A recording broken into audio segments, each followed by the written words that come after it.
y descubrieron al sacar los tiempos que les faltaba una canción. Ian Gillan, el cantante, decidió escribir una letra sobre que se refiriera a Smoke on the Water. Él varias veces ha dicho que el riff es una inversión del tema de la Quinta Sinfonía de Beethoven y que entonces él le debe un montón de dinero a Beethoven. No es cierto. Hoy vamos a hablar de Smoke on the Water, la canción más conocida seguramente de Deep Purple, una banda que sigue hoy, que acaba de sacar un disco magnífico, y en la que siguen tres de los, si no fundadores, tres de la versión más conocida y más exitosa de la banda. Me refiero a Deep Purple. Y decidí hacer esto por esto. Si usted está viendo esto y en los próximos 18 segundos no hay nada, hay negro, o no hay sonido, es que me llegó la reclamación de copyright. Y si me llega la reclamación de copyright, tengo que borrarlo, porque si no se pierde toda la posibilidad de ganar ahí unos 15 o 20 euros por las 3 horas que me meto yo aquí. Pero lo que pasó el pasado 8 de agosto fue esto.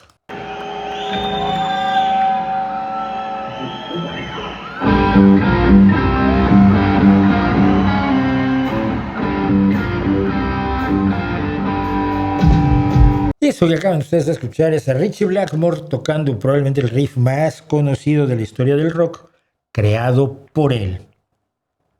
Con el grupo con el que lo creó, Deep Purple, que estaba con esos señores, es decir, hasta la izquierda tenemos a Ian Pace, un baterista absolutamente delirante, una de las mejores baterías de la historia, John Glover, el bajista, Ian Gillan, el cantante, y por supuesto el de la derecha, Ritchie Blackmore. Estos cuatro, junto con Jon Lord, un tecladista y músico de unos niveles absolutamente aturrullantes, el autor del concierto para un grupo y orquesta, un señor que en un teclado de órgano Hammond podía hacer las virtuosidades más extraordinarias del mundo. Con ellos cuatro hizo la versión 2, el Deep Purple Mark II, que fue la versión, la formación más conocida, más exitosa de Deep Purple. Y yo quiero, Smoke on the Water, evidentemente, importa esta reunión porque al poco tiempo Ritchie Blackmore, de hasta la derecha, un guitarrista genial, un hombre que sabe de música lo que no está escrito, decidió dejar el grupo. Le parecía que el grupo se estaba volviendo un poco funky. Él, pues es más bien, él tampoco le interesaba el rock pesado, ¿no? De hecho, las armonías, vamos a hablar de esto después, que utiliza en esta entrada, en este riff, no son de rock, no son power chords, sino son intervalos medievales. Se estaba interesando por la música medieval, quería hacer rock medieval. Se fue del grupo. Primero formó Rainbow, una banda de rock, pero inmediatamente después se dedicó a hacer rock medieval, que está haciendo hasta el día de hoy con su mujer, que ella es, ¿cómo se llama? Me voy a equivocar, pero se apellida Knight, y él es Blackmore, y la banda se llama Blackmore's Night, la noche de Blackmore. Con él, aquí lo tienen tocando el buzuki, aparte de la guitarra, que es a lo que se dedica hasta hoy. En 2025 hubo conciertos de Blackmore's Night. Pero Ritchie Blackmore tiene 81 años. Está un poco mayor que yo. Esa canción fue definitoria para Deep Purple, fue definitoria para Ritchie Blackmore. Cuando Ian Gillan salió del grupo también la cantaba, porque la letra es fundamentalmente de él. Esta es la historia, se las voy a contar aquí. Esto que vemos aquí, así todo bonito, es Montreux, que es una localidad a orillas del río Ginebra, en Suiza. De estos lugares que parece que se hicieron para decir, si no vives aquí, puedes morirte de envidia. Y lo que está abajo es actualmente el Casino de Montreux. Es un lugar donde la música tiene una relevancia extremadamente importante, sobre todo porque en 1966, si mal no recuerdo, Claude Nobs, un señor que se llama Claude Nobs, empezó a hacer el concierto, el Festival de Jazz de Montreux. Y el Festival de Jazz de Montreux tenía mucho éxito, pero aparte aquí en el casino, en el Teatro del Casino, hacía conciertos y se han seguido haciendo conciertos y se ha identificado a Montreux como un lugar clave para la música. Tiene todo un jardín con bustos de los grandes jazzistas que han pasado por allí. Tiene una estatua de Carlos Santana y tiene esta maravilla que es la mejor estatua probablemente de Freddie Mercury, de Queen. Entonces es un lugar extraordinario para la música y estos eran en aquel momento, en 1971, Deep Purple. John Lord a la izquierda, Ian Pace, Ian Gillan, Ritchie Blackmore y John Glover. Y la historia, les tengo que contar la historia primero y luego van a ver que la canción es la historia. No es más, es una canción muy sencillita y lo interesante es por qué ha tenido tanto éxito. El 4 de diciembre de 1971, alrededor de las 4:15 de la tarde, Frank Zappa y The Mothers of Invention, su grupo, estaban dando un concierto en el Casino de Montreux. De pronto, un imbécil, y así le llaman en la canción, un estúpido, se le ocurrió disparar una bengala adentro del teatro y el techo, que era de algún material combustible, hablan de ratán o de madera vieja, se encendió como suele hacerlo, lo que es buena yesca. Las llamas invadieron el edificio, el humo se vio por todo el lago de Ginebra y Claude Nobs, el promotor durante muchos años y hasta su muerte del Festival de Montreux, aquí lo tenemos, tirando de una manguera tratando de parar el incendio. Afortunadamente, Claude Nobs, aparte de ser un apasionado del turismo y de la música, había sido bombero voluntario. Entonces, por ejemplo, él se dio cuenta que unos chicos se estaban escondiendo en un lugar donde creían que estaban a salvo del incendio y se metió a sacarlos y decirles: no, ustedes fuera de aquí. Luego veremos qué relevancia tiene esto. Él había llevado a Pink Floyd, a Led Zeppelin, y ahora había llevado a Frank Zappa and the Mothers of Invention. En el incendio, todo el equipo del grupo de Zappa se quemó, que el grupo son guitarras, baterías, bajos, los amplificadores, que mira, por mucho que ganes, bueno. En ese momento, los que estaban en el hotel enfrente del casino eran Deep Purple. Estaban esperando que terminara el concierto porque al día siguiente ellos iban a entrar con el estudio móvil que tenían en un camión los Rolling Stones y que se usó para un montón de álbumes que probablemente usted haya escuchado. Se habían llevado el camión de los Rolling Stones, su estudio móvil, porque al día siguiente lo iban a instalar en el Teatro del Casino, una magnífica acústica, para grabar su nuevo disco. Y de pronto vieron que el lugar donde iban a grabar se estaba quemando y que el humo caía sobre el agua mientras había fuego en lo alto. Yo siempre pensé que esto había pasado de noche, pero no, eran las 4:15 de la tarde. Roger Glover luego dijo que se le había ocurrido, al despertar de un sueño unos días después, la idea del humo en el agua, por el humo que se había extendido sobre el lago Ginebra. Y los miembros de Deep Purple decían: tenemos un problema, aparte de la tragedia que está ocurriendo allá afuera, ¿dónde vamos a grabar? Roger Glover dijo que fue probablemente el mayor incendio que vi hasta ese momento y probablemente en toda mi vida. Era un edificio enorme. Recuerdo que había muy poco pánico porque no parecía tan grave al principio, pero cuando se desató, se quemó como un espectáculo de fuegos artificiales. Entonces Deep Purple vio que se quemaba aquello, dijo: pues no tenemos dónde grabar. Encontraron un lugar donde grabar, el Pavilion, Y Ian Pace empezó a marcar un ritmo. Estaban haciendo las pruebas de sonido, ¿no? Pero como suele hacerse, porque nunca sabes lo que va a pasar, el ingeniero de sonido estaba grabando.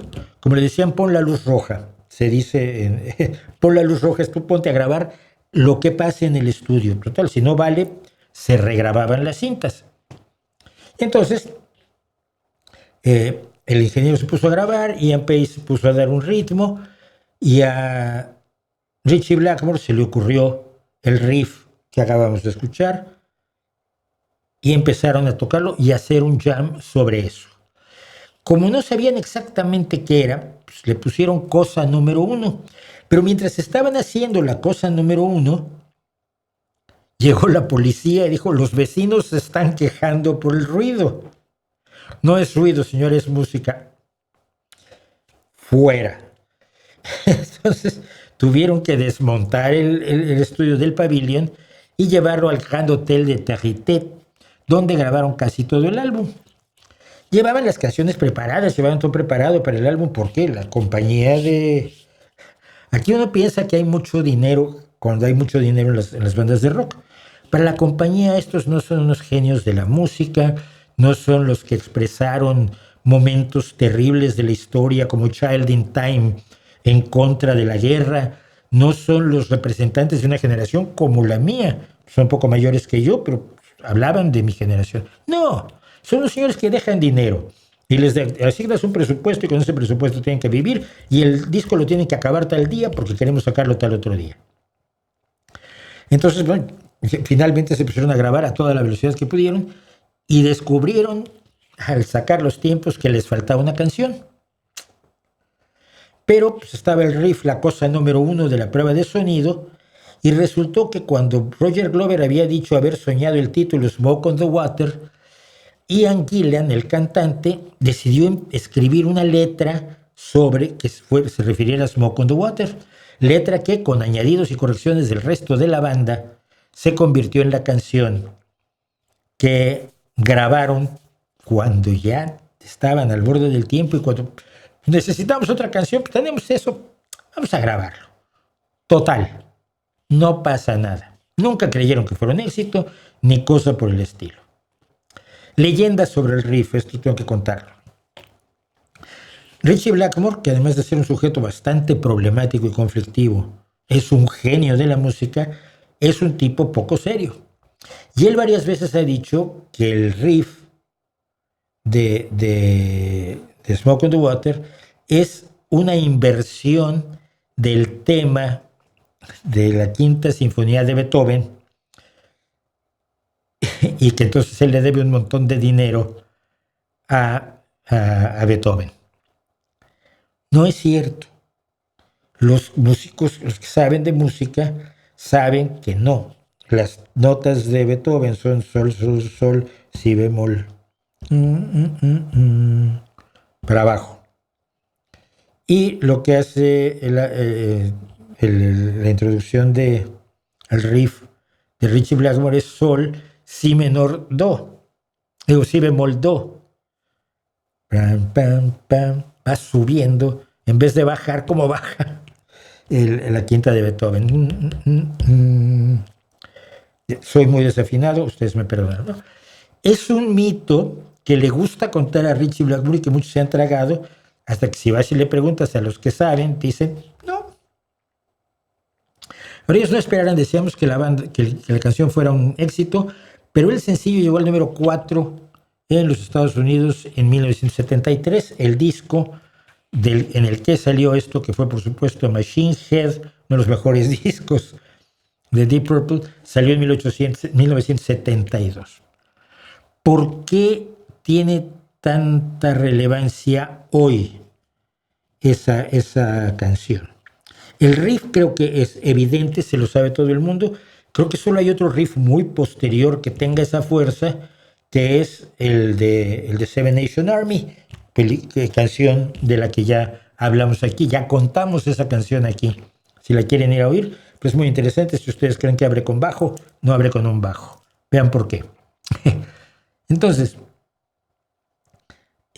pero la imagen del humo en el agua y el fuego en el cielo es poéticamente muy poderosa.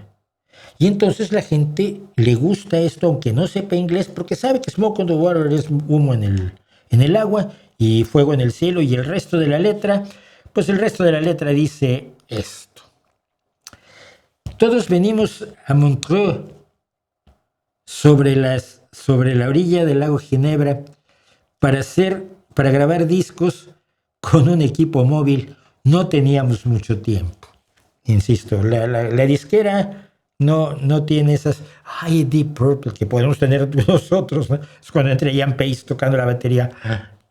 Uno de los mejores momentos para mí del concierto para grupo y orquesta es un momento en que está el timbalista tocando y se trenza con la batería de Ian Pace, y aquello es absolutamente maravilloso. La reunión de la sinfónica con el grupo. Una maravilla. Búsquenlo, existe en YouTube, y el concierto es maravilloso.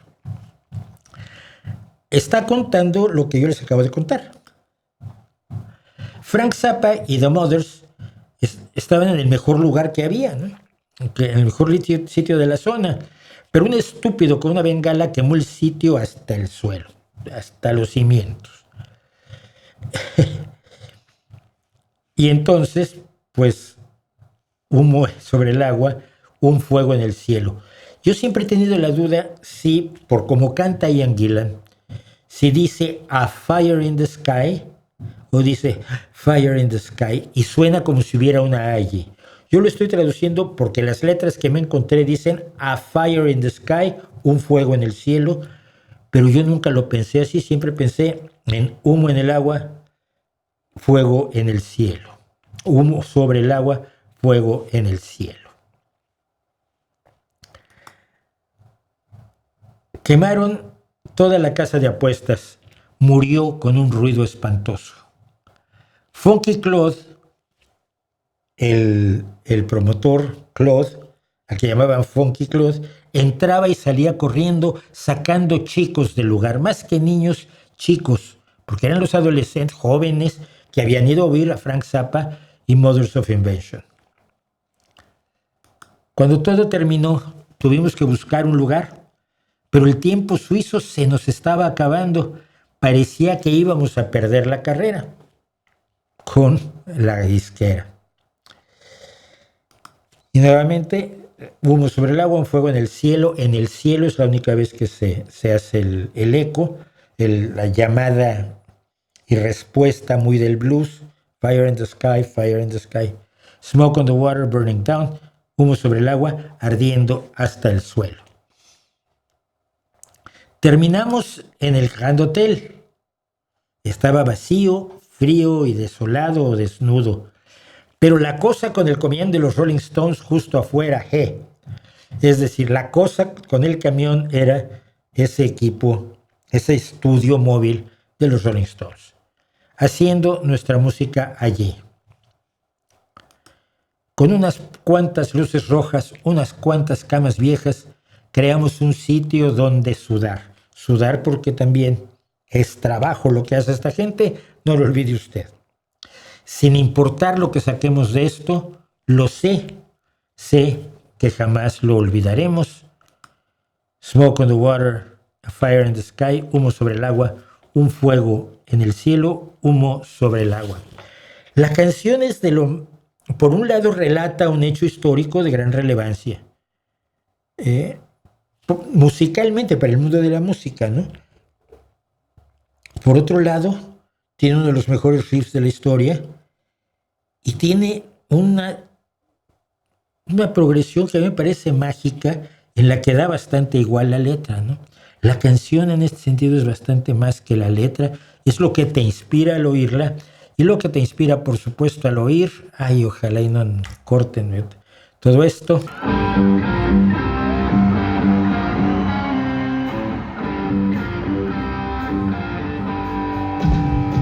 Y eso es, pues, la historia de Smoke on the Water. Y lo importante de la reunión, quiero terminar con la reunión de Ritchie Blackmore. Ritchie Blackmore salió muy mal de Deep Purple, luego volvió y salió peor la segunda vez, sobre todo con problemas con el cantante, con Ian Gillan. Dicen que alguna vez se pusieron las manos en la cara, No pude confirmarlo. Era de estas separaciones que parecía que nunca iban a resolverse. Pasó con uno de los mejores grupos del mundo, que es Supertramp, que Hudson y el otro Davis, que los dos escribían canciones, pero que creaban un equilibrio extraordinario con sus cosas en Supertramp. Nunca se reunieron porque acabaron muy mal. Bueno, y ahora Davis murió. Entonces, para quienes estamos en el rock, esto significó mucho. Según lo contó el propio Ian Gillan en el escenario, el concierto lo dieron, ahora no recuerdo en qué lugar, y le mandó una carta, dicen una carta, no sé, igual fue un correo electrónico, Ritchie Blackmore a Ian Gillan, que actualmente funge como líder de la banda, por supuesto, y le dijo: vivo a la vuelta de la esquina. ¿Le parecería bien al grupo que fuera yo a tocar una con ustedes? No quiero molestar. Por los viejos tiempos tengo 81 años. Ian se lo presentó a la banda y la banda dijo: adelante. Esto ocurre una sola vez en la vida, una sola canción. El abrazo de dos señores ya muy mayores, con sus problemas de salud razonables no solo por la edad que tienen, sino por la vida que se dieron. Ian Gillan en su momento se bebió hasta el agua de los floreros, pero por los problemas que tuvieron y poderse dar un abrazo, pues ya a los 80, 81, 82 años, y decir: el pasado es el pasado, pero esto que hicimos juntos queda como legado para el futuro. Y eso es lo que hace, amigos míos, la música.